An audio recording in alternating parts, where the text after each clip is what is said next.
Bonjour chers frères et sœurs. Chrétien, par ton baptême, tu es le sel et la lumière pour le monde. Quelle lourde responsabilité! Eh bien, écoutons le Seigneur lui-même nous le dire, ou bien nous le redire dans l'Évangile selon saint Matthieu.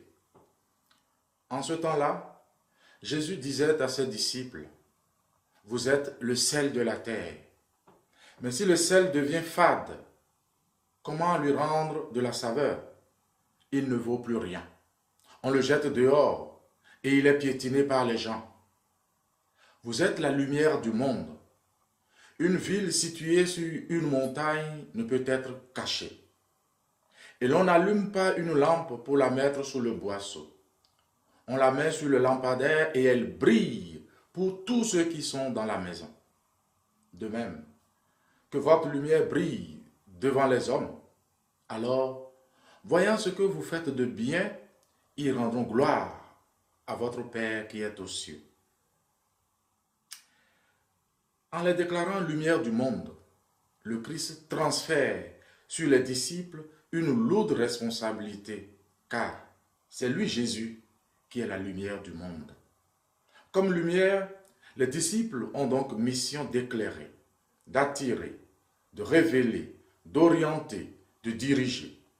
Au total, l'influence du chrétien doit se percevoir à travers les bonnes œuvres qu'il accomplit dans la société et qui amèneront d'autres à la foi. Tout baptisé est appelé à être porteur de lumière. Si le Christ, qui est lui-même la lumière du monde, identifie ses disciples à la lumière, c'est pour les inviter à ouvrir des chemins lumineux par leur vie de témoignage.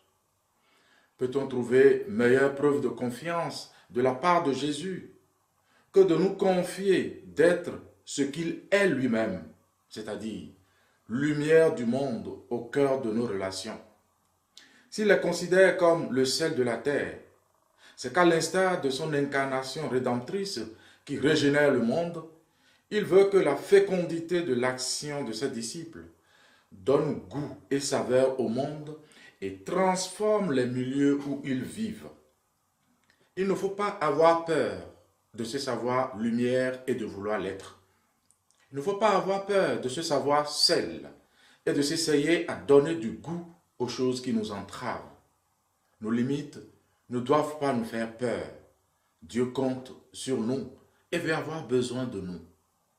Sel et lumière du monde, nous sommes dépositaires d'une richesse qui ne vient pas de nous, qui ne nous appartient pas, que d'autres nous ont transmis et que nous avons la joie de confier à notre tour comme un héritage. Cette richesse, c'est la parole de Dieu. La lampe à huile à l'époque de Jésus ne brillait pas par elle-même. Elle ne tenait que par le combustible qui l'alimentait. Alors, pourquoi ne pas rendre compte de notre combustible à nous? Notre mission est de servir en se faisant tout petit, en disparaissant comme le sel dans la soupe, mais aussi de rayonner autour de nous, car on ne peut pas garder pour soi la foi en Jésus, lumière du monde. Il faut annoncer aux hommes que la beauté et la saveur de l'existence viennent de Dieu qui nous aime et qui nous apprend à aimer. Jésus-Christ nous a dit que nous sommes le sel de la terre et la lumière du monde. Le sel est une très petite substance et pourtant il change le goût de tout un plat. La lumière peut venir d'une toute petite flamme ou d'une humble ampoule et pourtant elle illumine un grand espace. En invitant les disciples à être le sel de la terre, Jésus rappelle aux chrétiens qu'ils doivent donner goût à la vie comme donne le sel à la nourriture. En suivant Jésus, le chrétien est appelé à changer et à améliorer la saveur de l'histoire humaine. Vous êtes la lumière du monde. C'est Jésus, cette lumière. Et il invite le chrétien à être comme lui. D'abord, une lumière, c'est quelque chose qu'on voit. Le devoir fondamental de la lumière d'une lampe est pour qu'elle se fasse voir. De la même manière, le christianisme est quelque chose qu'on doit voir, qu'on doit percevoir. La vie chrétienne se manifeste. Ensuite, une lumière est un guide. Ainsi, le chrétien est appelé à être un guide pour son frère. Enfin, une lumière est souvent une lumière qui avertit. Nous connaissons bien ce que font les feux rouges, les feux tricolores. Ils avertissent des dangers imminents pour qu'on puisse éviter un accident. Le chrétien, par sa vie de témoignage, est appelé à donner aux autres cet avertissement nécessaire. Le chrétien doit être une lumière qu'on peut voir, une lumière qui avertit, une lumière qui guide les autres à travers le vrai chemin. À travers notre baptême, nous devenons le sel de la terre et la lumière du monde. Sel de la terre, nous avons pour tâche de révéler aux hommes la saveur de leur vie.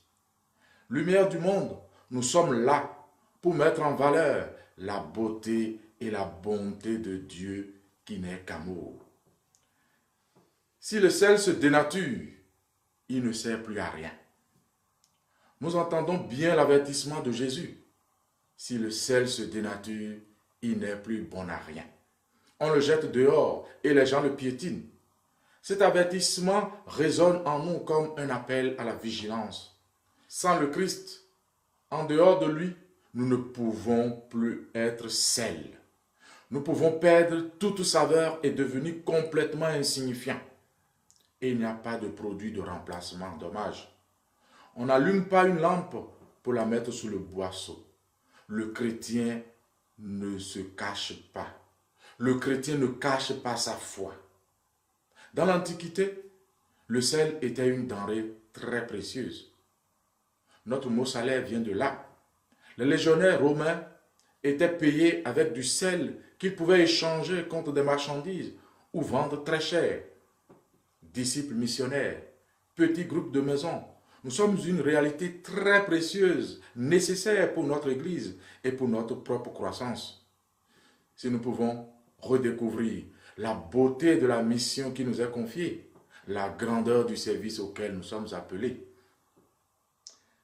Si le sel accomplit sa fonction en se faisant oublier, si la lampe doit être mise sur le lampadaire, non pas pour être regardée, mais pour mettre en valeur ce qui l'entoure, si donc nous sommes invités à la mission du sel et de la lumière, alors nous sommes toutefois appelés à l'audace. Que votre lumière brille devant les hommes. Alors, voyant ce que vous faites de bien, et rendons gloire à votre Père qui est aux cieux. Alors, deviens témoin d'une lumière et d'un amour dont tu n'es pas la source. Bon partage.